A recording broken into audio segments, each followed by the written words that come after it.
Hello, everyone. I'm Gemma Starr, and welcome to another episode of Heart Warriors. Heart Warriors is a series I've been guided and inspired to do thanks to my energetic connection with Kata Judah. Kata Judah is the sacred masculine site in Central Australia, very close to Uluru, our sacred feminine side. So what I'm here to do is to do 100 episodes where I talk to men and ask them to share their journey into the heart. And this is number 79. So I asked them to share their childhood challenges, their rock bottom moments, their tools, practices, insights, or wisdom. What did it take to get them from that rock bottom moment to the men they are today, that they can now share with other men walking the heart path, and of course, us women who are walking right there beside them. And today's guest is a man from Noosa, which is my hometown, and his name is Trent Banyan. Now, I've never met Trent, but I saw him on social media and thought, yes, I need to support our local men, so I invited him onto the show. Now, Trent is an esoteric healer, coach, and mentor, and he has also studied acupuncture and Chinese medicine. So, really excited to be talking to Trent and hearing all about his journey into the heart. Enjoy. Hello, Trent. Welcome to Heart Warriors, and you're here in Noosa with me. How are you? Thank you so much for having me, Gemma, on your show and your podcast. Real honor, and looking forward to sharing seeing wherever this flows. Actually, yeah, and that's the best way, isn't it? You know, I always trust that the information that's meant to come out comes out. I've got a general flow with the questions, but sometimes, you know, we just roll. So I always like to start with getting to know a bit about you, but I like to ask, who's the inner man? When you drop all your labels of father and, you know, mentor, coach, who's the man inside? good question.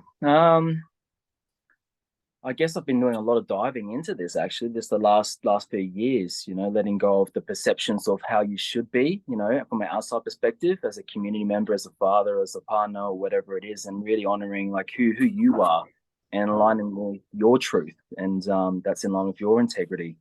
And so it's been a big journey of more concern about all the different perceptions, because it's endless, you know, the amount of perceptions that everyone might have on us, and basing on how my image is on the image of their mind, rather than, you know, really standing true in who I am and what I'm about, and accepting who I am. And, you know, I had to say this in a way, but not really caring too much what other people think about me as much anymore.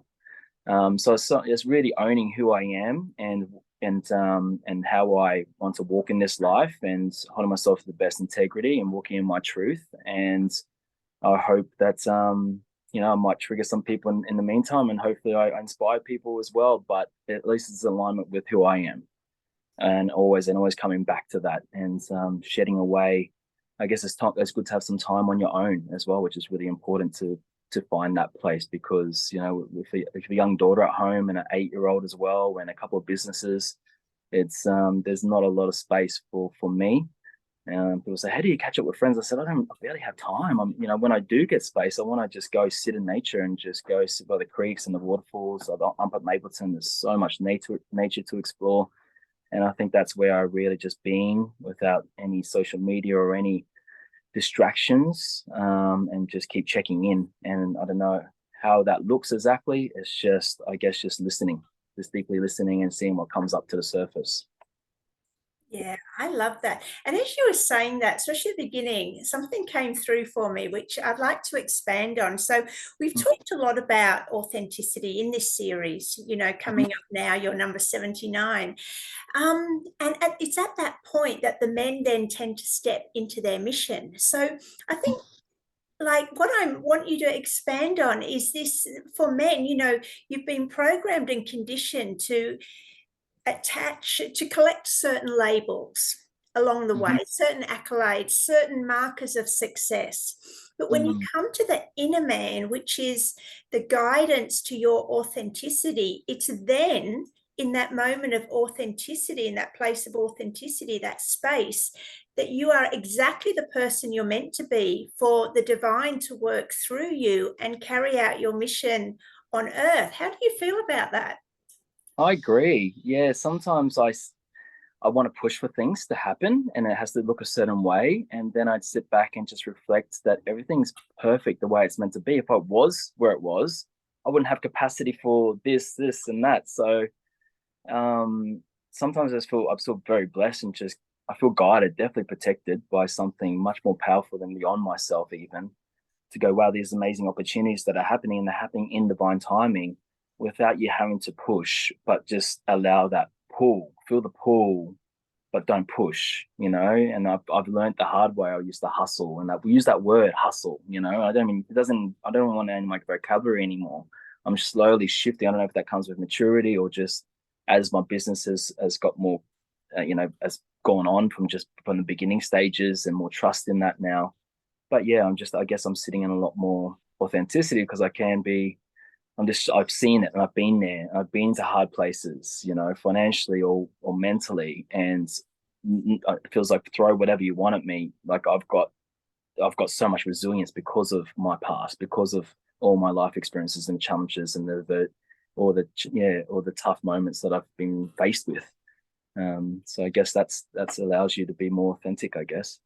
Yeah, Trent, I mean, I know you seem relatively young, but can you please speak to men who are at that point where the outside world that they've created isn't bringing them the fulfillment and they're after a deeper purpose, but maybe a bit resistant to let go of those sort of expectations of family and society? What do you say to Mm. those men?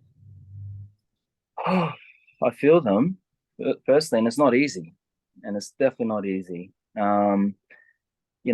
Every single man's situation is very different. Some have put themselves in a lot of financial hardship and struggles. Got big mortgages and kids go to nice schools and got nice cars. And if you want to leave your job to pursue your passion, that how you're going to make the same amount of money. I've had a lot of fly out guys that make great money, but would love to spend more time with their family.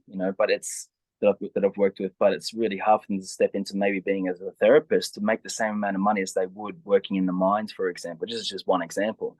Really hard because as a therapist, it's pretty much capped unless you look at different ways of making money. You can only put your prices up, and there's only so many hours in a day, and so they find that struggle. So I get it. I guess it can be a bit of it depends on that individual and where their situation is, but it does require us a part of like action, definitely action, and just doing it. Like I love that saying, that quote, just do it by Nike is one of the most powerful, simplest ones, and just stepping in, but making movement, just trying, just taking action, accountability, having support, your own makeup of your environment, having good mentors, having good friends, people that inspire you, people that are living the sort of life or that that you love to move more into. So you can see it, you can feel it, and you can resonate that out and call that more in.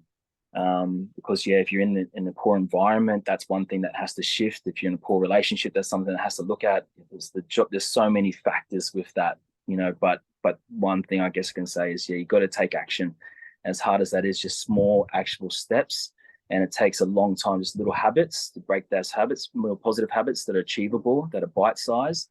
And next minute you look back and go, like, wow, I've just done like 10 different habits in a pace of like 6 months. I'm in a far better place. As long as you're improving on yourself just a little bit, each day by day or year by year, and you're in a bit of a better place and not in the same place as you were in 2022 as you were each year, then well done. Give yourself a pat on the back, acknowledge that, and go, you're doing a great job. Just keep moving in that right direction. Some people move really quick. Some people move really slow. It's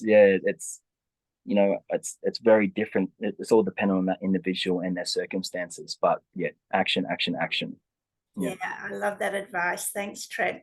And another question's come. See, this is not following the usual flow. We'll get to that, but I love this because I just go with the questions that come up. So you've got a young family, an 8-year-old and a 10-month-old. I'm Oh, interested. 10 week old with a new Oh, partner, 10 by week the way. old. Yes, Yes. yes. Sorry, the slip of the sorry. Yes, 10-week old. I'm interested. as a man, a provider and protector of the family, what's the balance between worrying about providing in the future as to not having worry and living in flow of the moment? Oh, I'm torn between this all the time.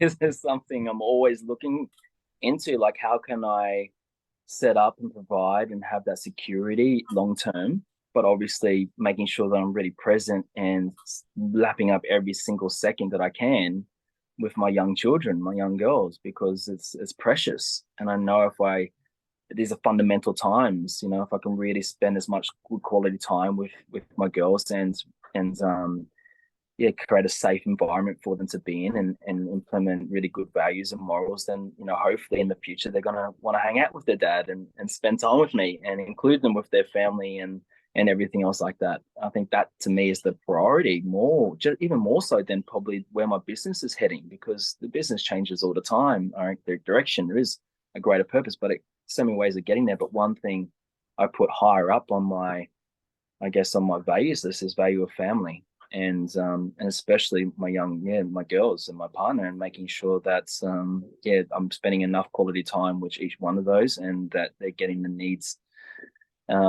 met by me as much as possible. You know, I'm sure they're still going to pick things out when they're older and go, Dad, this and Dad, that, but at least I can hold my hand in the heart and go, I tried my hardest, you know, to not pass on too much crap to them, and hopefully I'm sure they will look up to me as a good male role model, hopefully one day. For sure. Oh, love it. So let's look at little Trent. What was your biggest challenge growing up? Oh, the biggest challenge growing up was fitting in. My mother is Filipino, Spanish Filipino, but came here when she was about 19, pen pal with my dad back then. He's Australian, and came over here and didn't speak much English. And you know, I know she struggled to make, you know, to get by in Australia and build community here. But I guess my mum and my father, my biological father, separated when I was about 4 years old. And I went to live with my mother and moved from like Redcliffe to Brisbane. And I guess I was always a bit outside. I was always little bit behind at school, especially with my English, because my mother was like my example to me with broken English in a way. And I always didn't really have a father figure around until my stepfather came in, but that's a little bit later. And I always saw like families going off and doing, you know, like going camping and stuff in school holidays. I never had that. I also used to get bullied in primary school because of my skin color. Yeah, so you know, got in quite a few fights in grade 1 and grade 2 and little ages like that. So I always felt like I was very different. And then actually, it was one of my mum's friends who one day sat me down. I must have been about 10 years old, and I was like, I want to be white. I just want to be white. She goes, Trent, I'll tell you a secret. When you're older, women are gonna love your skin color. And I'm like, okay, great. And I do love it. I love the olive. You know, I love my skin now, you know, so resilient with the sun. I never get burnt. It's great, you know, and I love, yeah, but for a while there, it was really just being in my own skin, accepting of who I am as a half Filipino Australian. And being raised in a sort of Filipino traditional way, yet I'm in an Australian culture. So, you know, as long as my needs were met in terms of, you know, there's a roof over your head and there's food on the table and you're getting education, my mum's doing a good job, you know, great job. But I really wanted that, you know, that affection, the connection, the I love yous and the touch, the physical touch, all the love languages that I did want, I wasn't receiving. It wasn't until I got older that I realized, well, my mum cooking meals and driving me places and all that stuff was just her way of showing love. It just wasn't the way that I would have loved to have received it, you know. And so I love my mother for that, because she was endless amounts of love in that regard. But I guess that was it, was fitting in as a Filipino Australian into Australian culture with a mother who is still you know, she moved to the Philippines not that long ago as well, because she's very much attached to the Filipino culture. So that was probably one of the biggest challenges growing up. And also my stepfather, leading into that, my stepfather came in, who was one of the biggest male role models to me from about maybe like 6 to about 10, 12 years old, actually, for a little while. But unfortunately he died. So that was quite I don't go too much depth here, but yeah, it was quite traumatic for me in a way, and I didn't really mourn his death until like I was about 17 that I really felt emotion and cried from it. Actually, it was a big moment when I saw his grave for the first time. So there was a lot of pent up anger and frustration through high school because of his death. And so I was getting into a lot of trouble actually as well, and mixing with the wrong groups, and yeah, doing silly things to get attention from the wrong people. And I guess I was just trying to find my tribe, my family, and which weren't really true family or my tribe. So that was, yeah, really navigating that whole space was a really big challenge. Not so much little, but more like going into the teen trends there. Yeah, you had a lot of issues there that, how do you think that those issues prepared you for the man you are today? Oh, but well, I always wanted to be the dad that I am today for me, which is really interesting. I'm doing all the things with my daughters, with Marla, that I wish I did with her, I wish I had with dad. That makes sense. I wish I just got, so I guess I'm always going out. I'm very adventurous. We get into nature quite a lot. We go mountain biking and hiking and waters and creeks and nature. And that's all I kind of craved growing up with my father. So it's interesting. I can see that playing out, how much I'm trying to do that with my daughter. But also, challenges like sitting and just being, because now she just wants to always thinks that it's going to be fun, dad, and we're going to go away and do something. But how about we just sit and just be, and just do nothing right now? But it's great that she's got that polarity with her mother. She can sit there and do that. But that's something that I am also aware of now, because she always just wants to go out and go get out and about and do stuff. Because that's what we always have done. So there's one thing for sure. Um, yeah, I was fortunate with my ex-partner. She gave me lots of great tips with books and stuff like that she was reading. And I was never really a book reader, but I would just read chapters or just like where doggies were and just reading those parts. And they were really great with like just helping me prepare to being a father, because nothing really truly does. And I didn't really have a, a dad around to really show me what it was to be a father a lot. Like I did have my dad and he was around here and there, but not like a full-time father. And my stepfather implemented some nice things as well. But yeah, I guess I could look at those two and go, what were the things that I loved about my biological father, and what were the things I loved about my stepfather, and what are some of those values and things that I like to pass on to my children? What are some of the things that I don't want to as well? And go, wow, these were not cool. This is the stuff I don't want to carry through, and this is the stuff that I actually do as a legacy onto my children. And then what is my own stuff in that too? So I think a big piece is, yeah, actually looking at my parenting and going, what's trying to stop as much patterns as possible that are unhealthy onto my own kids. Yeah. Mm. I've spoken to quite a few fathers in this series, and the attention has always been on bringing up boys. But seeing you have two little girls, Mhm. what's your priority, like biggest tips around how you want to father your girls? Oh, well, they say, like you're that image of possible a man in their life one day, they're so that's a big responsibility, it's like, oh gee, okay. And so I can see that a little bit for sure. So I guess I want to be a good role model to them and be, a man that provides security and fun and yeah, presence, and that trusts me 100%, because I would love for my daughters to have a man or woman, whatever way they go these days. It's really rare, but yeah, to have that in their life, I guess. So I guess the biggest challenge is trying to keep being the best version of yourself. It's not easy, and um, and keep working on yourself as much as possible. But also let them realize that you're not perfect. That you are willing to learn, and that you can be vulnerable and say sorry. And um, I guess yeah, she's like allow them to see the changes and stuff too. So I guess being real with them. I guess that's one part. And what else could I imprint with my daughters? I just And I just love being, my 10-week-old is still fresh, so I'm speaking more on behalf. I can't really do much. She's like, heads hanging down here and drool coming down here and pooing and everything. But I'm talking more about my 8-year-old daughter, who I just have such a beautiful, strong connection with her. I guess the other challenge is also making sure that she doesn't get too codependent on me, to make sure that there is that, which is hard, that I am also supporting her into becoming a young woman slowly, but without too much, as she gets older, there is that little bit of I guess the the rope just allows to go out a little bit more.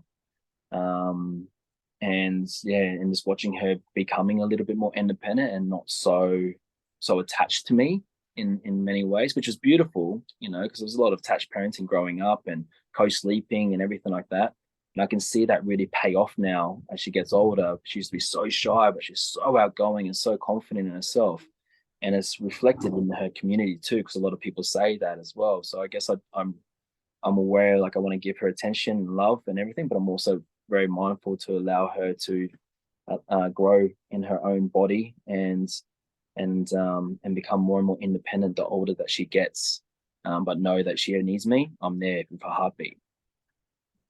Beautiful. We've also spoken a lot about the main issue that's come up around children is the discussion of screen time. So, seeing her on this subject, what are your rules or tips around screen time with your Yeah. So my 8-year-old has only really like we didn't have a TV in the house the whole since she was born. So probably about at her mother's place, she still doesn't have a TV. I've got one in my new home, and she gets to watch one movie or a documentary a week. I'm very mindful about what she watches. Obviously, there's a lot of imprinting stuff that's going on, especially around those Disney movies and other things like that you can really see. I know now, the older I've got. So yeah, mindful about but she sort of guides it as well. Like she's very sensitive, and so if there's any little bit of fighting even in this cartoon, she just doesn't want to watch it. It's like no, this is not good. This is not. I wouldn't want to see this, which is really nice that she knows in herself what she's sort of ready for. Even though other kids in her class are watching certain things, if she feels like she's not ready for it, she'll say, I'm not ready to watch that yet, Dad." Which is good. I like to hear that. And yeah, I guess the things when she was growing up, there was like we just had the computer, obviously, so she could still watch like a little bit of Bluey or really gentle sort of TV shows, but still always watching, where these little messages that aren't that healthy in there. Maybe sometimes they can be good um, times to sort of pause and give some education around that and actually implement some things as well. So it can be healthy in a way as well. Say, hey, see how the dad reacted there. I would never do it like this. We should really do it this way. But it is a TV show. Just remember that. And some people do it that way, but we don't.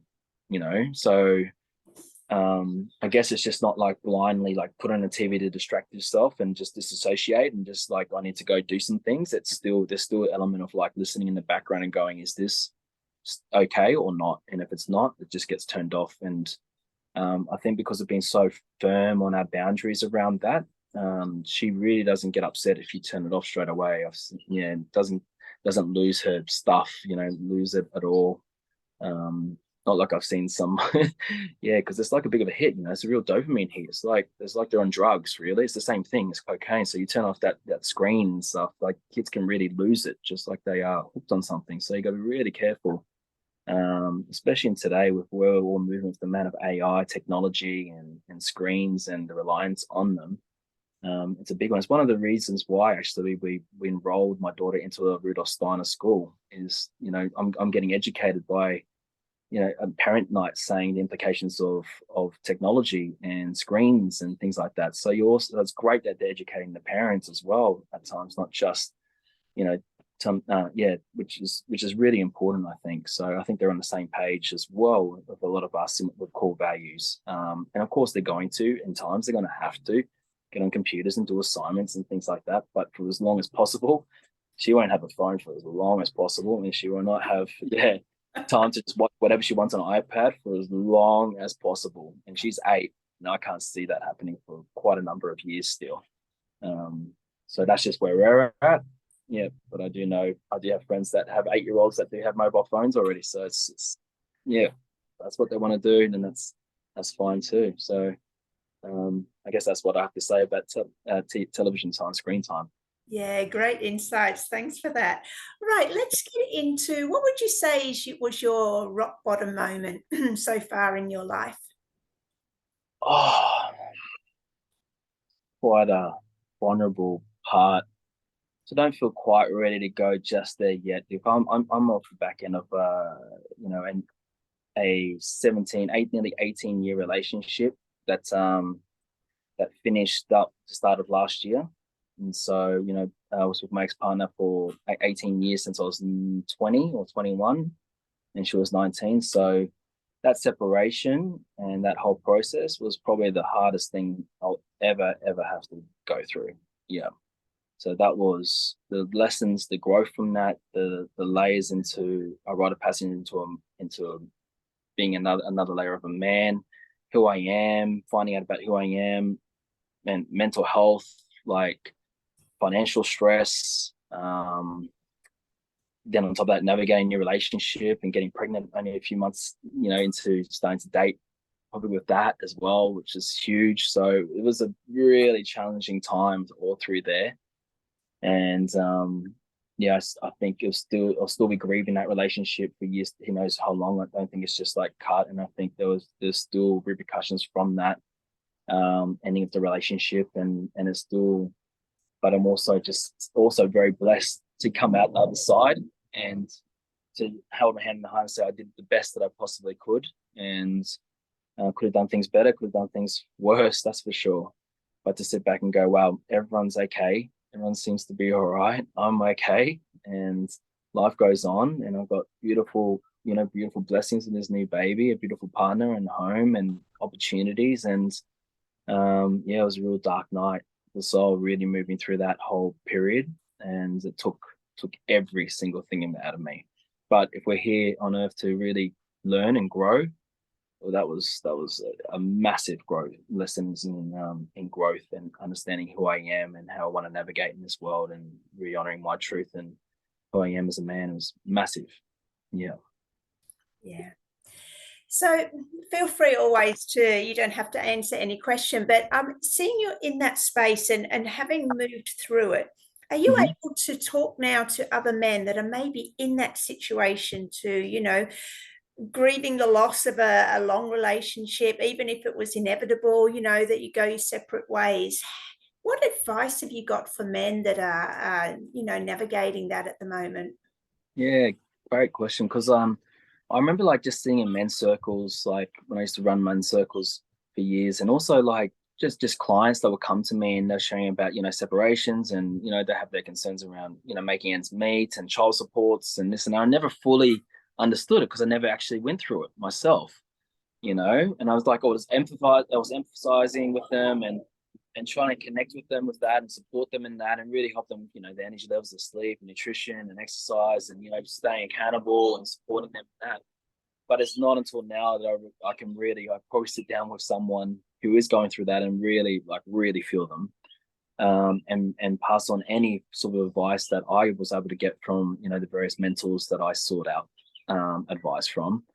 And yeah, I guess like that's the only thing is I can actually speak from experiential level now, and I think that builds a lot of trust with that man as well, to know that I feel you, I get it, because you have been through the same thing. And sometimes as a therapist, you share it, you open a little bit, about you, who you are. It's not about you, obviously, you're not going to talk the whole time, but it just gives a little bit, vulnerability opens vulnerability. So it's just opening a little bit and going, I get it. I've been there. And I'm like, wow, you do get that. And then, you can emphasize a little bit. And the more that this builds trust, and that trust allows them to be more open, actually, and more vulnerable with you because of that. So it's like, because of my experiences, allowing men to be more vulnerable in opening up what's really going on for them. So it's gone to a deeper level with in the one-on-one therapy space, when that is one of the challenges for them coming in, which is Not too often. Usually people see me for other things, but I feel more confident now if someone did sit across from me and wants some advice or support in that space, that I can speak now from an experiential level. Definitely. It's a whole nother subject, isn't it? When you can speak from experience rather than, what you've learned maybe from books or, Oh, through other people's experience. absolutely. I learned that, like just going back in, that's why High and She was started. It was really helping people get off drugs and alcohol and, and stuff, and getting like high on chi, on prana, life force. And when I was working in rehabs for like 4 years, there'll be one of the ways that I would really connect with a lot of the guys there. Was just sharing like little stories about my old past with drugs and alcohol, and that would open them up so much more. It's like, wow, you're not this clean cut kid that's just got a degree after high school and got perfect parents. No, mate, I've got some shit. Don't you worry. I own my stuff, and I've done some work around it, and it just builds like it just becomes like exactly the same thing as what I just spoke about then. It just opens more vulnerability and trust with you as a therapist, and you build a stronger heart-to-heart based connection when you're talking with one another. So it's just transferred. That's just one aspect, I guess, transferring your past into where you're at now. It's really interesting because it's always been for me, wherever you are, whatever I'm working on at the time. I've got one other close brother who's very similar because we're always going through the same thing at the same time.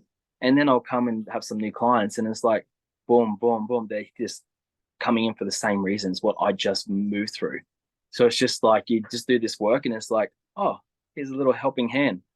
I've got some insight in this, and I'm working on this, and then it's like this radiate. You're just radiating it out, and it's the vibration that you're in, and then people can feel that, and they get attracted to you. I guess that's how most people find me in my one-on-one sessions. I just attracted. I just had to book in with you. I spoke to this, or I saw it here, there, and signs were there. I had to be here right now. We had to come together and see what comes from this. So yeah, I just wanted to add that piece that it's just been transferred into now, and I guess the more lessons that I have growing up into eldership and so on, then I'll be able to pass on more knowledge and wisdom from the challenges that I've presented with in years that I'm going to be faced with in years to come. Because I don't think they'll stop; they'll come in different ways for sure. Yeah, I love this. And you brought up the drug and alcohol, which I think is really important to get into now. So at your rock bottom moment as regards to drugs and alcohol, what was happening? Yeah, go on. What was Yeah, I could go on, but yeah. yeah, like look, I've never been like a full blown ice addict or anything like that. It's just I definitely have an addictive personality. I think most people would tell say that around me. So I've got to be very mindful about where my addictive behaviors go. Whereas like in the past, pornography has gone into marijuana use. It's gone into just lots of different ways, like party drugs, stress, always doing. There's so many different ways we can look at what addiction really is. And something that's a bit unhealthy, that's not in moderation. But it's not just the drugs as such. It's not just the cocaine or the opiates or whatever it is. It's the thoughts that are constantly playing out, and it's the things that are distracting you, that you use as a distracting method from being, from sitting in your emotions really as well. Food is a big one, sugar, yeah, all these different ways that we disassociate because we want to run away from what we're actually feeling and experiencing in that moment. So I've always got to watch that, that layer, because it can grab hold, and then I can morph and twist it into different ways that I can justify it in some way too. So I can be too clever for myself. This is why we need, psychologists and good talk therapists sometimes, because there's times where we're blindsided by things, and we just have no idea. We think we've got it all and we've got it figured out, but then just, someone can just sit from another perspective and just allow us to come in and just like, wow, get some aha moments and just, yeah, change that belief, and that we might have just, that we thought was our truth. And I've had some amazing moments as well. With a psychologist as well, just this ways of seeing something that I thought I saw it in a certain way. And so I think it's really important to get support with that, even if you think you've got it all figured out, because you can come pretty stubborn when when there's drugs and alcohol dependency. It's like, this is my, yeah, I've got this all out. I've got this, and it brings in a lot of lying. It could bring in a lot of things like that. You come out of alignment with your integrity. So I think it's always good to tune in, check in with your mentors or a psychologist or therapist now and again, because there could be, just like I said, somewhere that you're just not seeing, that they can help with. And Yeah. just being always open to learn and grow, and to own up that, you could have done things differently. Yeah, You to be a said better version. something quite profound, and so is it a matter of, so when you're saying you're into drugs and alcohol, because I think I'm paraphrasing, but you want to run away from the pain or the whatever is going on. So you could, unless you cure that pain or heal that pain, you're just going to continue. Even if you were to give up drugs, maybe then you get onto alcohol. You always search for something, even if it's sugar or some sort of addiction, until we heal that root cause. Is that how it works? I don't know if you can fully heal. This is my own opinions with this stuff, like that root cause of exactly where it's from, and then just that aha moment, and you just step away from it. I think there'll be times where you just keep bettering yourself, and step by step, and then you might lapse a little bit, might lapse, but the lapses get longer and longer and longer until your whole life has just changed, and you can't even imagine that old side of yourself. I think everyone's different again with the way that they've done this transformed here. I've got a free ebook. I'll plug this in now if you don't mind. Free ebook on my website, highanchi.com.au, and it's called The Pillars of Chi Flow, and it's looking at 8 different areas, key areas of your life that you can look at and identify, like sleep, nutrition, therapeutic exercise, purpose and meaning, and so on, where you can have a little read from more of a Taoist sort of perspective, on how you could be leaking and wasting your energy, and where you could be harnessing it and cultivating it and using it. So you're microdosing on energy all through the day and everything that you do. Because, if we can start to make these little tiny shifts, and you're feeling great in your body, and you're eating really well, and you're sleeping well, and you're making, then those things just drop away. They're just on a lower vibration usually, and you just don't match it anymore. It's like, why would I go to that when I'm waking up and I'm doing like breath work and sun gazing in the morning, tomorrow morning? Like, why would I waste my night doing this, or vice versa? And so, yeah, to me, the more higher in chi you are, the more on purpose, the more motivated, more inspired you are. And that when you're in that place, and you know where you're going, and you've got so much direction, I think it's easier, and it becomes easier to drop away those things that were keeping you in that lower vibrational field. Definitely. Yeah, I love how you explain that. And, that's been my own experience too. As we rise in frequency, it's easy to let go of those maybe unhealthy habits because you just don't align with them anymore. It's not like you have to force yourself to let them go. They just naturally fall away and get replaced by higher vibration habits. So, yeah, I Yeah. totally get that. But say someone comes into you that is alcohol and or drug dependent. How do you run with that? What can you say to men who are still struggling with those addictions? Oh, well, I guess it depends on, you know, each situation and how bad that, addiction is to them as well. Obviously there's no shaming. There's like full, as much as possible, just no shaming, full stop, just really acceptance, and being really grateful that they're willing to open, because just getting those guys sitting across from you is freaking massive. Like, to pay money, to take time out of their lives, to pay for a treatment, to seek out someone's advice or support, instead of like using that money to go buy whatever it is. That's huge, because usually it comes from like, my husband needs to see you, my cousin needs to see you, my son needs to see you. And it's like, well, I've just got to a point now, unless they pay the money and they take time out and they book it in themselves, I don't want to work with them, because I've sat across from too many people. I'm not here to sell what I do, and I'm not there for half an hour to try while they sit there going, oh, my mum told me to come here. This is not what I'm in there for. I want to see already in them a little bit of like readiness, willingness. The willpower has to be there. And if they're showing that, I'm there meeting them. But if they're not going to show that, I'm not going to meet them there, because it's not, it takes too much yang energy, and they're just not ready for it. And that's not, they're just not ready. And it might trigger them, but it might be the truth. But I don't go too much depth into my sessions, but like, I'm not I'm not going to put my hand up and say I'm a specialist in this space. I've got amazing psychologists. I've got amazing like therapists, that plethora of them around me, and even rehabs that I've connected with, that I can also point them in the right direction. So I just feel like putting an airplane. Yeah. So depending on what's going on for them, I'm more about where you are now and where we're going to move towards. Like it's like, accept, like, this is, I'm not even going to go to your talk therapy, whether you got touched up when you're 6 years old, whether your dad beat you, whether you're like, whatever it is, that's not my place. There's definitely professionals for that, and it has its place. I'm more like, where are you now and where do you want to get to? And let's work back from there, and let's support you in that. So that, I guess that's my strength. But in terms of, yeah, like going back to root causes of things and traumas growing up, nah, I'll handball that one. Thank you to some amazing therapists that I've got, that I can refer them on to. And depending if they're male, female, older, younger, location, that's I'll put them in that direction.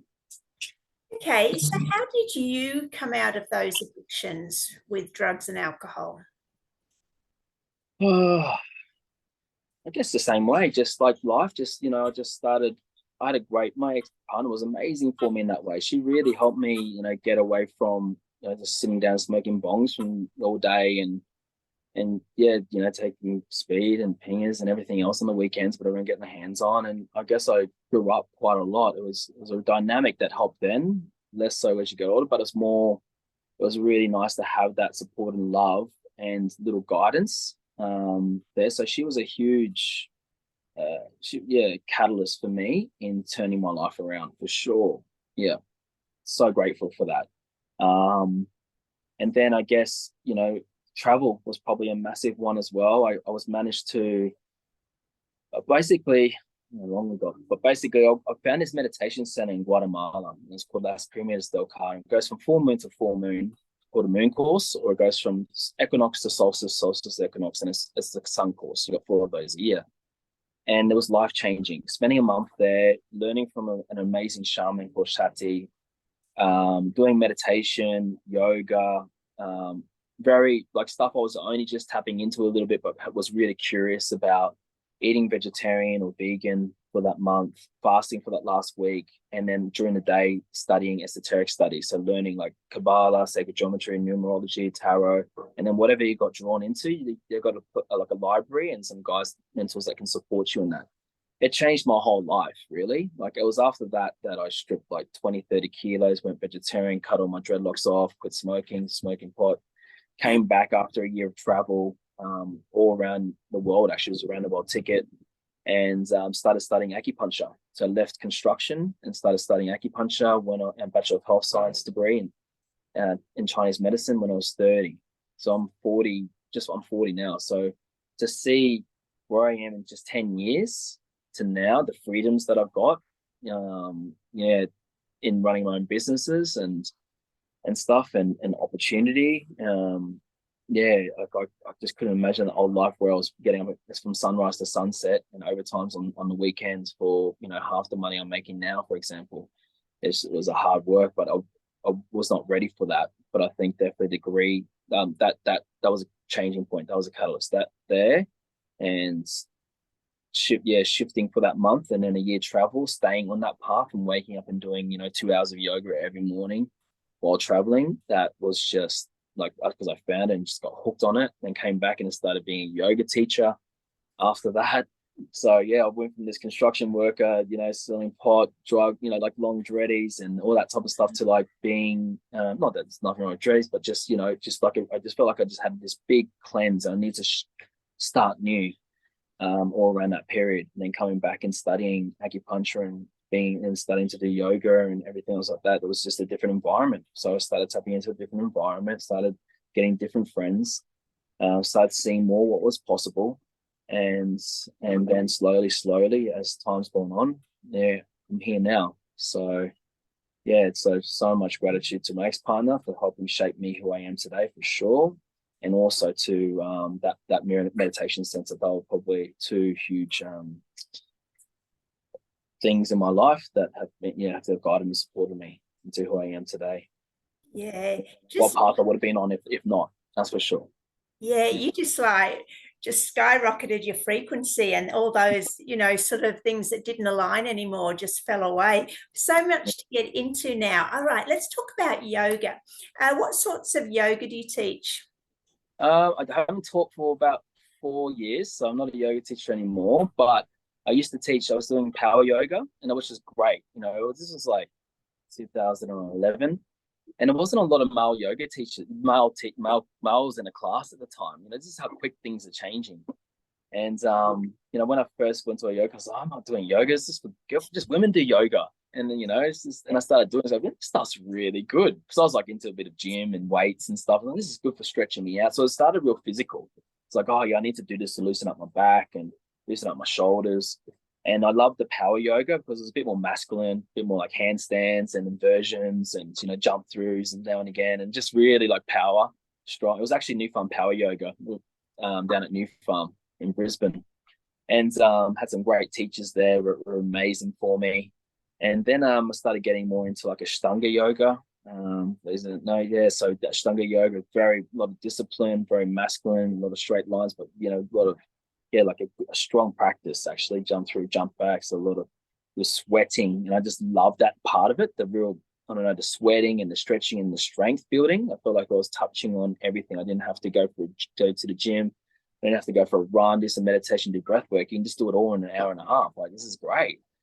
So yeah, and then I wanted to learn more, because I was like, what's these words like bandha and like all these like Sanskrit words, and all, because I used all the traditional names sometimes, for seated, for different postures, for asanas. And I was like, okay, let's go to India and study this. So I went to India and went to Goa, a place in Arambol, and studied with a company called Tribe. And it was an amazing 4 weeks just there, like waking up every day and just doing like the real traditional cleansing techniques, purification techniques, breath work, meditation. It wasn't just the asana. I realized there's all these limbs, there's all these parts, the niyamas and all these. It was a way of life. It was so much there, and I just got immersed in that, and I was really living that yogic life. And it's probably the best I've ever felt. Like, seriously, I think like just the blissful states and the connection to everything, like after sessions, and just like floating and feel like your feet are even touching the ground, afterwards, after yoga. So I'm biased. That's my go-to, and it's the thing that I usually go to when I'm really wayward, when I feel like I'm quite stressed and there's lots going on. Just some sun salutations, just to get me back into my body, is one of the best practice. One of my go-to practices. Is probably my staple. If I had 10 minutes of practice, then there's always like some sun salutations and some couple of standing postures before I do some qigong or exercises and pummelings and things like that. So I guess that's where it went. And then I started, obviously, when I started teaching yoga, I was studying acupuncture. So I was like, already just straight away, this is this meridian, press into this acupuncture point for this, that. And it just comes secondhand nature. So I was always changing my practice depending on the season. Summer is more yang, more power yoga. It's been moved into autumn, more lungs, because it's lungs, metal time. And, what are we going to let go of? What are we going to draw in for winter? Elimination, stuff like that. Winter, more stillness, going inwards, meditation more, going, feeling more intuitive, intuition. Spring, more liver, gallbladder stuff. So like twist and detox in the body, a bit more yang in nature, to the yang part of the year, and so forth. So my practice didn't get dull doing the same thing. It's kind of moved with the season to the hourly rhythms, but also, and then I was teaching lots of classes, actually, because there was not a lot of male teachers back then. We're only talking 10 years ago, but in Brisbane, and it worked in my favor, actually, because a lot of places were like, Trent, we want a male teacher. We heard you're great. Like, we'll love that energy in here. We've got like 8 women. We'll give you this class and that class. All right, sweet. So I ended up teaching for 3 years, almost 10 to about 14 classes a week. Yeah. I'm like, go on my push bike, teach a yoga class at 5:30 to 6:30, do a back-to-back at 7 to like 8:30, go to uni, study, come home, do a class at like 4:36 or 6 o'clock next day.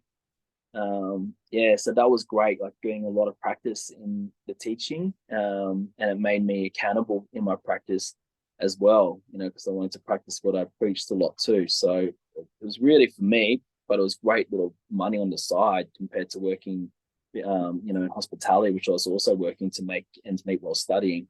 It was like instead of having drinks after work, it was in hospitality, I was able to like go have green juices and everything else that everyone wants to catch up and do, you know, not have alcohol. So again, like a different environment and different friends and people that I was, you know, connecting with at that time. And that really helped me. I guess that was my yogic path for a while. But yeah, it's not existing in terms of teaching right now, and it's been pretty poor of late, to be honest. But you know, I'm actually sitting on my mat right now. I've got my mat underneath here. It's always out. It's there. Yeah. So I know in the mornings I can just do a little bit of exercise, but at the moment it's more like a 10-week-old baby on me, cleaning nappies while my partner sleeps in. Oh, look, I love this. Talking about yoga, because I've been doing yoga 20 years, the Bikram. And Yeah. I say it's the number one tool that propelled me on my journey too, just cleaned me out emotionally, physically, mentally. And I'll just, you know, still I go pretty much daily. Yeah. And I love what you said about the male teachers. We're blessed at our centre. We've got 2 male teachers, and I certainly appreciate that masculine energy in the Yeah. class. And more men are going to yoga. But I'd really like you to talk to men who are still saying, oh, I don't know about men going to yoga. It's something for girls. Or what do you say to those men? Yeah, I just go, just trial it out. But go get like a week class, like get a week or 2-week free pass or whatever they do, like a, you know, a cheaper pass, and try different teachers. Don't just go once, because there'll be different teachers that you resonate with. You know, there's and also look into why those ones are triggering you too. But anyway, that's another story. But like, but it's, yeah, I guess try and find at the start, at least just find it. Don't need to go into that step. Just find someone that you're like, wow, I loved his style or her style of teaching, and this really aligns with the time that I can go around. Sorry, let's also start to do some gardening. But yeah, still have to speak up a bit louder. But with a train of thought, yeah, just try different classes, try different teachers, and don't just rely. Don't just go once. Try a couple of different studios. That's the best advice you can get. Just get like a 2-week intro, or if you can, find a foundations class where it's like a program. So that way, because sometimes it takes a little bit to get not hooked on something, but you know, like to be motivated. It takes, you know, it takes a while. Sometimes, not just once or twice, to really feel the benefits. You'll feel great after the first session, but wait until you start going like consistently 3-4 times a week. Then you're going to start seeing changes. You're going to be like, wow, I can touch my toes now. Wow, I can put my hands over my feet. Now I can. That's how it started with me, was that I was seeing change, so many changes in my flexibility and my strength. And so that kept me going as well, to see. And as you, the more longer you go off your practice, for me, it does slow down. You don't see the changes as much, unfortunately. They're so much smaller. But when you start, wow, you wait the first 3 months, you'll see yourself like go from like huge amounts of like more mobility and strengthening, and you'll feel great afterwards. And just checking on your mental health, and if you've got anxiety, you feel like, wow, I'm actually a lot less stressed, and everything too. So I guess that's the advice I have to give there. Yeah, I love it. Love it. We need more men in yoga. Yeah. Now, Trent, we've got about 35 minutes left, because I know you've got to go and do the school run Mm. after this. Now, with all your esoteric knowledge, Chinese medicine, acupuncture, what can you bring into this conversation that around men, masculinity, the healing journey? What would you like to contribute to your episode? Oh, where are we going to go with this? So I love my sessions. I'm biased because I would love a session that what I would give, you know, that I give. I love to see a therapist, because it's like I'm holding space for people, right? And seeing whatever they come for, whatever their intention is. But you're also getting a treatment as well. So it's not just like 90 minutes of talking, it's like half an hour talking. And then I can also look at traditional sort of stuff that's going on from a Zhang food, traditional Chinese medicine point of view, and really get your organs humming. But also on an esoteric point of view, of my esoteric acupuncture, we can overlap it with an encoding that can really support you going from where you are now to where you intend to move towards. So it's like we're sort of covering all sort of bases. It's not just the whole talk therapy, it's also in the experience, in the felt.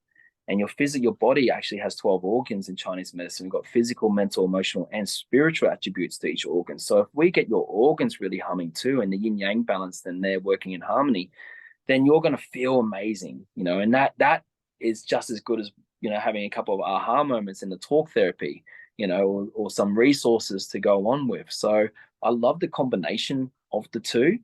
I love that, you know, a lot of men like don't stereotyping here, but women tend to look after themselves a bit more and self-care. um there's like this perception of, I've got bung neck or shoulders, but I'd rather get the better tires or whatever on my car than go see someone for 150 bucks to give me a massage or something. It's like, seriously. But look, it does take, in my experience, it does take a little bit more for men to really see a lot of the great benefits from the treatments and stuff. But with women, you ladies can just have 1 hour on the table and just come out like just glowing, like as if you're just like, oh my god, it just bounced back so amazing and just feels so awesome afterwards. Whereas guys feel like they have to like go on a surf trip and go away for 3 days and let off some steam and release to get sort of the same result. This is just all my what I feel anyway. But yeah, I recommend if guys can just have some good consistent things that help them on their self-care journey. I call these like diffusion techniques. So these are the things that you'll go to. They're non-negotiables. They're so your RPM and your body isn't going to 8,000, 9,000, about to blow any minute. Something happens at work or you and your missus have a bit of a fight, blah, blah. It's like, let's just keep that nice and idling, nice and low, 2, 3,000. So like if these things come in, that you're just sort of going up a little bit, and that's normal. It's all internal, external waves. There's going to be stress. We're just, it's going to be going like this now and again. And so finding those things like massage, getting into nature, climbing a mountain, whatever it is for yourself, and making sure that they are non-negotiable and that your partner knows every Friday morning you're catching up with the mate. Every Saturday morning you're going for a surf. Every Monday night, no matter how busy you get, no matter how crazy things are at work, no excuses. That's the time when you need it most. So that's one thing that we need to flip to. It's like when things are busy and our life's too yang, and there goes the gym, there goes the swim at the beach, there goes yoga. No, double that stuff. Book in with your massage therapist twice that week. Trust me, you'll have more capacity and it won't even affect you nowhere near as much, all the stresses that are going on. So when you're stressed, look after yourself. Like flip it, see it the other way around. Like, yeah, make sure you 100% make it to those things that diffuse that idle and allow you to come down. And so those stresses that come in, which are inevitable, they're going to come in, they barely just affect you. You just feel them, but you don't blow your top or say something that you're going to regret later, or feel like you need to drink some piss or smoke a joint or whatever it is to like let go of some steam. It's like, yeah. You better explain that for people that aren't Australian. Smoke, what's that? Drink or smoke a joint? Drink the piss. Yeah, smoke some marijuana. Yeah, drink some piss. So don't drink some piss. Don't drink.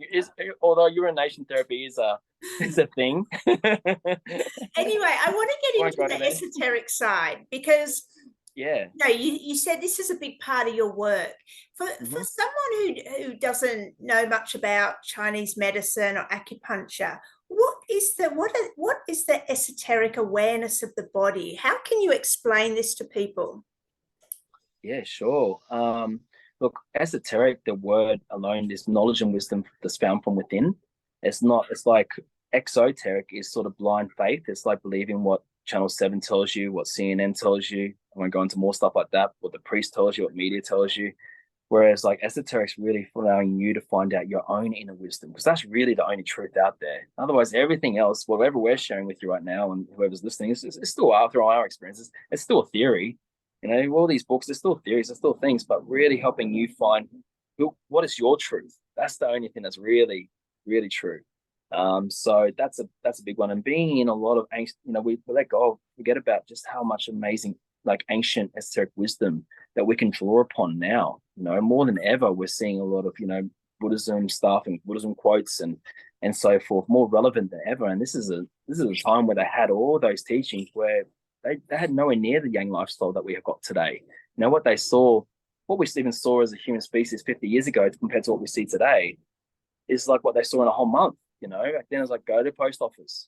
That's it. Now we go post office, pick up the kids, see a car accident, have a meeting, go here, do that. And we're expected just to like go to sleep restful at night. No, it's like, no wonder that you're having difficulty sleeping. No wonder you got anxiety. No wonder you're stressed. You got hypertension in your body, high blood pressure, whatever it is, because we need to come and regulate our bodies. And a lot of the, where we go.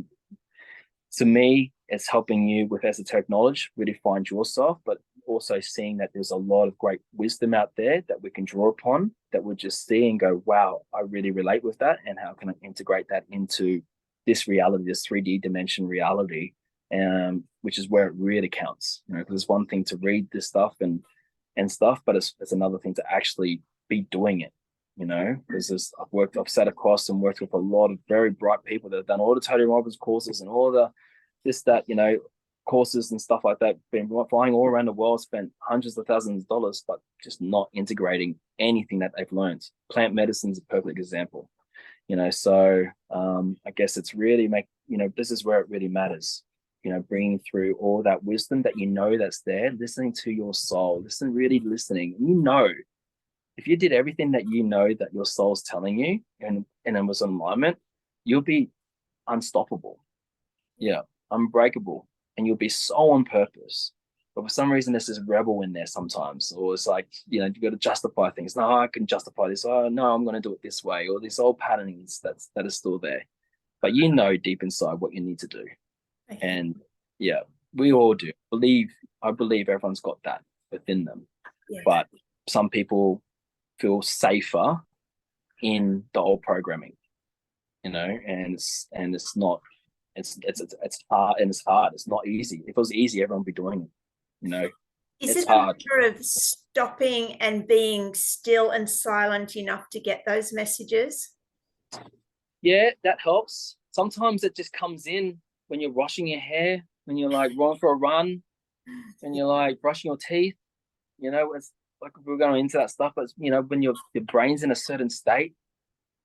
I don't know. It's not just in seated meditation, it's a Yeah. customary deep meditation. I think it can come looking at the sunset, looking at the sunrise, looking at your children sleeping. Yeah, it's spirit. It's everywhere around us at all times. I think it's always available to us, and we can open ourselves up, this our spiritual antenna, and really absorb all the amazing lessons and insights that is just constantly we're bombarded with. It's just up to us whether we're willing to see them and how open we are to seeing them. Yeah. All right, I've spoken to quite a few men about plant medicine. So, seeing you brought it up, I'm really keen to get your views on plant medicine. Okay. Look, I've got their place for sure. They haven't been around for, you know, for thousands of years if they didn't work and if they didn't have their place. And you know, if the biggest thing I see is, you know, the integration piece and the aftercare. In Australia, we just don't have the culture where you would have that is as much here as compared to maybe how it used to be performed in Brazil, for example. So, you know, I have seen quite a few men that have bad experiences and negative experiences, and actually has been not beneficial to them. Yeah, and it can be a very big out of body experience, which perhaps they're not ready for, and it takes a long time for them to get back into their bodies and back into the reality of life. The perception's changed, yeah, great, but they're not taking any action in their life. They're more lost than ever. They've lost sense of purpose because, you know, you can really it can show you a lot, all different plants medicines. That I'm more talking psychedelics and stuff here too, but it's like they can really open you up to seeing, wow, like lifting the veil and seeing things from another perspective. It's like, okay, that's great, but how can you learn from this, and what are you going to take away from this and actually integrate into your everyday life in a positive way? Then why not? Like, it's got a great place for it, but just be very careful. Go tread lightly and really look out for who your shaman is. You know, and I've heard stories of people being sexually assaulted while on plant medicines, you know, overseas and stuff. So, you know, these things happen. You know, I've heard them firsthand stories of these things. So just be very mindful about who the shaman is, who's holding the space, and if you're feeling the call for it, like you're hearing it and you're feeling drawn to it, and it's something that's coming to you and it feels right, rather than like I'm doing it because my friend wants me to do it, or I'm doing it because I need to get off drugs, or I'm doing it because whatever, need to find that out. So I guess just be really careful about, yeah, like what your intention is. Come with a strong intention. Make sure you're really feeling it. Make sure you're doing it for yourself and not to appease others. And be, yeah, do some some background check on who you're sitting with, who's holding that space for you, because you are opening up to, it's not like meditation where, you can go to a deep space and it's safe there. There's no animal totems. There's no, it's a very, mostly a safe space. You're still opening up to the animal kingdoms and other things like that too, spiritual, reptilian worlds and other things. So people see some of the deepest, darkest fears in those places, and that could be really, really frightening. And it can put you into a place of fight or flight if you're not careful as well. Yeah, these things can happen. I can't speak on behalf of other people's experiences, but only my own, which was sitting in ayahuasca about 4 years ago, and I had to accept death. And it was the scariest thing I've ever had to do. And I fought it for 3 hours, and I ripped off all my clothes, and it was so hot, and I had disassociation. I was naked. I was probably putting everyone, making everyone else feel uncomfortable, but I had no idea where I was, what I was doing. All I knew was that I had to say goodbye, my deepest, darkest fear, to my daughter, Marla. And I was crying like a baby. And it wasn't until I accepted death that I completely surrendered, just like into Shavasana, and that I just felt like God, like I was just divine, like I was floating, like I didn't have to breathe. But I had to fight it because it was my deepest, darkest fear, and it was not freaking, it was scary as hell. It was the dark night of the soul. I wouldn't want that for anyone. And I'll tell you what, I'm done. Like, there's no way I would even go after that. Like how can you top that? Like, I can't, what else am I going to learn? Like it's like that was, so many lessons from that, that I have just no inkling to go to that direction anymore. Like that was, so scary, and still like just even now feeling it in my body. But the upside from that, wow, yeah, I realized that I can create, and I am divine, and I can now, and I have far less fear in stepping into and taking action around things. So, as hard as that was, there is like an expansion as well from that I can definitely take away, that it was a powerful experience in so many different ways. So I do not regret it, that's for sure. But just know, like, not to say you're going to have the same experience as me, but yeah, like that's just my own experience. And and it was freaking, if I got swearing here, it was scary. It was Fascinating, because it's not a path that I've been down, but when you're in that situation, it's as real as is it when you're there being asked to face death. You don't know that you're on this trip, right? It just seems yeah, really real, does it? feels real. It feels real. Like yeah, oh yeah. There's no way I was like, oh yeah, I'm actually not gonna die here. I just have to accept it. No, I actually had to accept it. Like it was like, I'm dead now. Like I died. Yeah. Wow. Like it was you can't get more scary to me. You can't get more scary than that. And my deepest those fears, like saying goodbye to my daughter. Like my daughter there weeping for her, like feeling sad, sorry. So I guess that's made me closer to her. Because I was just like, wow, like that's made me realize just how important she is to me. Wow. Yeah. Fascinating. Great insights. Thank you for that. Okay, let's talk about acupuncture. For someone who's never tried acupuncture, what are its benefits? How does it work on the body? Yeah, sure. So, look, acupuncture again been around for thousands of years. If it didn't work, it wouldn't be around today. It's a powerful medicine. It's fairly safe and effective. It's not like you need to take any medications or anything like that, or it's got half lives. It's just It's very relaxing, and good acupuncturists would ask you a whole heap of different diagnostic questions. Like how your sleep is, how your hormones are, menstrual cycles, stools, because it gives a bit of an insight of what's going on internally. We'll check your pulse and look at your tongue, and they'll a bit of as a guide as well. 2 seconds.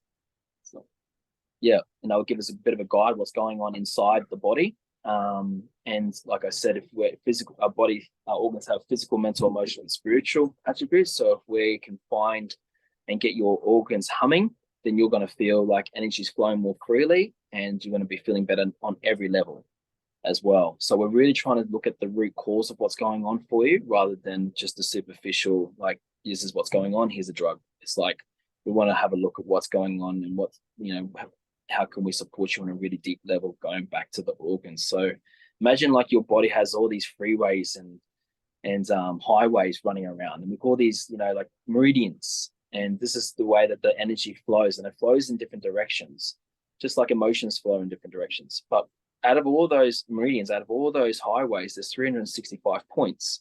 Now, good acupuncturists will find out where those points are, where there's like detours and stop signs, and try and bring balance. We'll needle, we'll tonify, we'll reduce those points to allow the energy to flow, the chi to flow more freely through the body. So that's essentially what we're trying to do, is trying to bypass where all those blocks are by utilizing those acupuncture points so that the organs are more in harmony and the yin yang is more balanced. And so you might be coming in for a shoulder injury, but you're not just getting some local ashur points. You also might be getting some points for your digestion and maybe your menstrual cycle, for fertility, or you got a migraine. We're also helping for that. We can really we can really help you with lots of different things, not just a superficial level, musculoskeletal level. That is.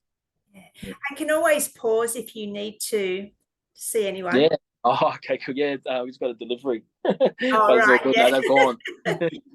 I got one too, but luckily my dog didn't hear him coming. I heard a little tap on the door. I thought, they'd be right. It's real. I love it. It's just real anyway, This is the way. Yeah. I'm fascinated about what you said about emotions flowing in different directions. I've never heard that before. Can you explain that, please? Well, it's pretty straightforward. So imagine like shock. Like what happens when you shock? It scatters the chi, yeah? They're like, whoa, where did I go? Like, I'm not in my body. Trauma can do that. If we're worried about something, what happens? It knocks the chi, so the energy gets all knotted up, and you lose your appetite, and you get butterflies in the stomach, we call it. If we've got a lot of fear, like descends the chi, like stop, we go into fight or flight, all our emotions, even joy, like up and out, or sadness leaks, the chi as well, because that, like, for example, the lungs should connect in with the universal chi and connect into the kidney. So they have these directions that they should be moving in. But sometimes if there's like emotions that are deeply affecting us, they can affect those organs from making sure that the energy is flowing in a certain direction to make sure it's going in like a 5-element, like in the proper direction, to support the next organ along. So that's where you can see that emotions, everything's frequency, everything's energy, and you can feel the different emotions. You can know it. Like when you feel an emotion, how does it feel? Happiness, love. Oh, so expansive, worry knots, like I said, sadness leaks. You like to lose a lot of energy. It leaks, it just loses a lot of it. Shock scatters. And so forth. So we go more and more. But all emotions have directions. Yeah. Let's talk about men and emotions. What about men who store emotions in the body? They don't get the chance, or they don't feel safe releasing emotions. What happens to that energy, that emotional energy that's stored in the body? Yeah. Look, this is just my theory, my belief, but there'll start to be an imbalance on a physiological level in that area. So, depending on where it is, you might start to see there's a lot of, let's go to like a lot of old wives' tales, a lot of weight, responsibility on your shoulders, putting your back out, putting your neck out for someone. They all come from somewhere, It's because you weren't listening to those emotions, those feelings and things that were going on before for various reasons. We're not all perfect, but because we didn't deal with them in that space, they've now manifested onto the physical body. And if we're not careful, like that could even cause like the chi to block, the MP to block, causes phlegm, causes, hardness, and even cancer. So that's my belief with it, is like if unexpressed emotions can eventually lead to that severity, how much severity, so it's good to express them as much as possible. I think it's a big thing now, emotional intelligence, and a lot of stuff around young boys being able to express their emotions, and the whole boys don't cry or harden up sort of stuff is shifting, I hope. Or it is my energy in my environment. But I think it's great that boys are more expressive, or we're allowing our boys to be more expressive and not shaming them for it.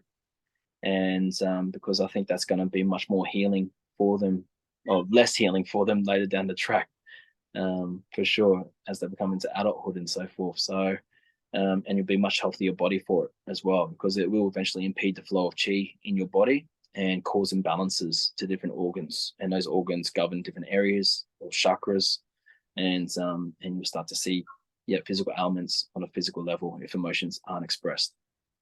Yeah, and I think this is a huge awareness that, benefits us all, because even in yoga, I found that maybe emotions that I'd stored in my body that I was unable to express at the time, they get released in yoga because, Mm. you're doing certain positions that are, flexing or extending certain parts of the body, putting pressure on different organs and stretching it. And, we do have emotional release sometimes in yoga. So, Mm. definitely, they do Definitely. get stored in the body. Yeah, we don't look for them, hey, but they just come, and they can come in like lots of different ways. Yeah, like some people, even in sex as well, like during lovemaking, can really be healing and stuff come up. Yeah, I had a huge cathartic release when I was doing hip openings one day, and it just like went into had a kundalini sort of awakening. I've had a few of them. I usually have about one a year, but I just dropped to the floor, and I could not move, and I just had pulses going up my spine, right to my top of my head. Third eye crown was just like thumping, and I couldn't even move. I just had to stay in sort of child's pose for like an hour. And the whole day I was just floating. Like I felt like I could talk to the birds. Oh, like everything was like connected. Yeah, I definitely tickled the Kundalini for sure. But I think, yeah, that was, but I was also crying. It was also tears. It was like, it was just waves of energy moving through my body. I didn't have to know what it was. I just knew that it was good. I felt like it was good for me. Yeah. Where does the heart come into this, Trent? Your personal opinion and also what Chinese medicine says. Yeah, like everything comes back to the heart for me. Love, it's yeah, it's the tuning forks I use in my treatments are all back to the vibration of the heart. Most of the patterns that I use are all back to the heart. If there's a lot of fear, we come back to the heart because it melts that ice, the water element, to bring more love. It's just yeah, I yeah, to me it's the core of all healing, and how I would like to navigate in my world as much as possible. Because to me, the heart's the house of like gratitude, forgiveness, um, compassion, um, yeah, gratitude, joy. Um, yeah, so like they're huge emotions, that we need for true healing to take place. A lot of that, so radical forgiveness for yourself, yeah, acceptance, yeah, compassion. So they're all, yeah. So I feel like a lot of those emotions that are housed in the heart are housed in the heart. If you don't know that, that's how I sort of see those emotions. That's probably more from a Hindu chakra sort of background. But yeah, coming back to there, and I think it's healing on every level. But the heart's the true emperor in Chinese medicine. If the heart's happy, if the emperor's happy, the rest of the town's happy. Because that's why we see a lot of liver excess in Chinese medicine: wood, fire, earth, metal, water. The wood is overacting onto the heart. That's putting a lot of the emperor to be a little bit rattled. There's too much wood, too much stresses. We need support from the kidneys, so we keep piling water, so the kidneys become deficient, adrenal fatigue. So trying to put the wood out, put the fire out. So really we have to make sure the liver's not too stressed. Emotions are flowing because it's housing the emotions, free flow of emotions. It's blood's moving around the body. There's like no anger, frustration, animosity, jealousy, but stuff that the liver houses as well.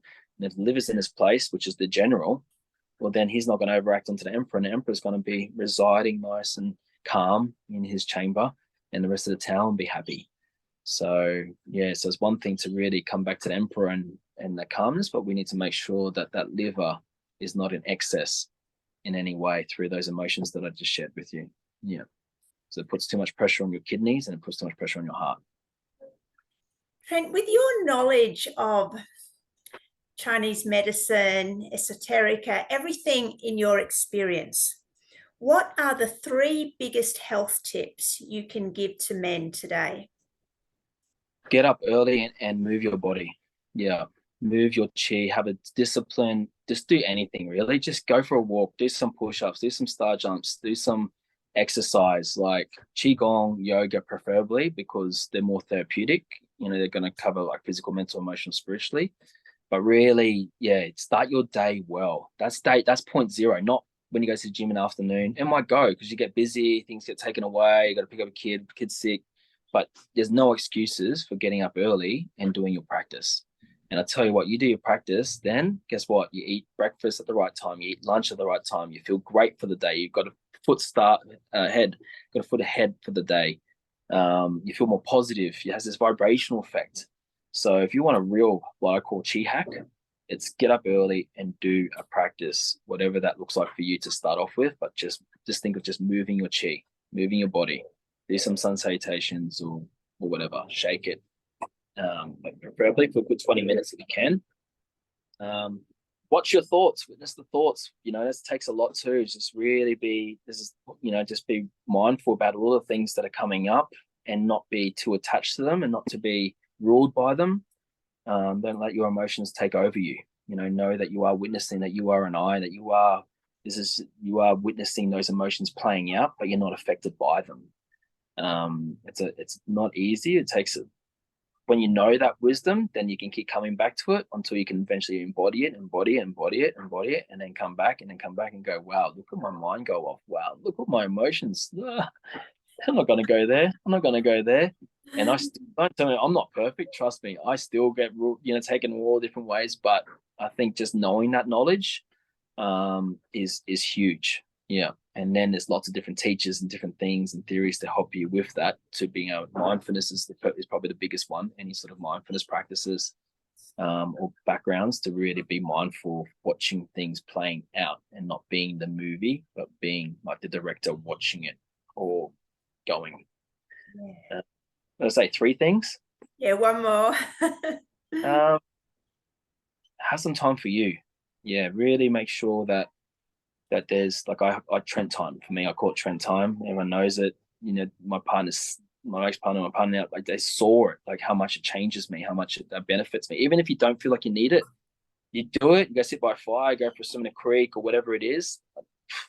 To me, just one night away, I feel like I've gone away for 2 weeks. Just the biggest reset for me. And even if I don't feel like I needed it at the time, I come back and go, I needed that. So yeah, just get into nature as much as you can. Get your feet in the earth. Just keep it simple. The old way: sit by a fire, listen, no distractions, just be, no expectations, just be, and it does. Doesn't have to be an outcome. I think you'll feel some great benefits from that. Yeah, so good. All right, Trent, we'll start wrapping up so you're on time for your school run. Cool. 2 things left, please. One, Yeah. please let people know where they can find you. And if you message me your links, I'll drop them all in the description Absolutely. below. And after Yeah. that, I'll ask you to deliver a final message for men. Cool. You can catch me at highonchi.com.au. Also got an Instagram page at highonchi, and the chi is CHI. So that's HIGH. Yeah, right. You've got it. CHI. Because some people put QI, but it's CHI or CHI. So yeah, you can find lots of different things of what I do and how to work with me. Retreats. I do adventure wellness retreats overseas and in Australia. I've got one now in Bali soon. I've got one that's next year in Patagonia. With whitewater rafting, mountain climbing. We're going, kayaking and glaciers and everything. Whitewater rafting is going to be so much fun. So they're things that I love to do with men, is having like a deep connection, wellness, self-care flavored adventure trip. And I'm providing more of those experiences now. And so they can find me there. And final message. I think we're going all the way back to what I was saying at the start. It's just take one step forward, just move in the right direction, and don't have like I'm behind, or don't look at other people what they're doing. Just live your life. Yeah, lead your life and just go at your pace, but make sure that pace is at a place where you're bettering yourself than you were last year. So you can look back and go, wow, this time last year, am I in a better place? Yep, great, I'm winning, I'm doing well. So yeah, just live your own lane, lead your own lane, and go at your own pace, but just continually look at bettering yourself. As long as whatever pace that looks like for you, you're doing great. Cool. So good. Oh, so much good information there. Oh, this is so much fun. Thanks, Gemma. I love these free flow little conversations. I didn't know where I was going to go, like you said, but it was great. It was really a lot of fun. You held a beautiful space. It just sort of flowed from one thing to another. So thank you so much for having me on your show, Heart Warriors, and thank you so much everyone for tuning in as well. If you got any questions, feel free to reach out. I'm here. Oh, so good. Awesome. Thanks everyone for watching. Please like, share, subscribe, and I will be back tomorrow, I think, yes, with another episode of Heart Warriors. Thank Awesome. you. Thanks, Gemma. Thank you so much. See you, everyone. Just keep you on for a moment, please. Get a title.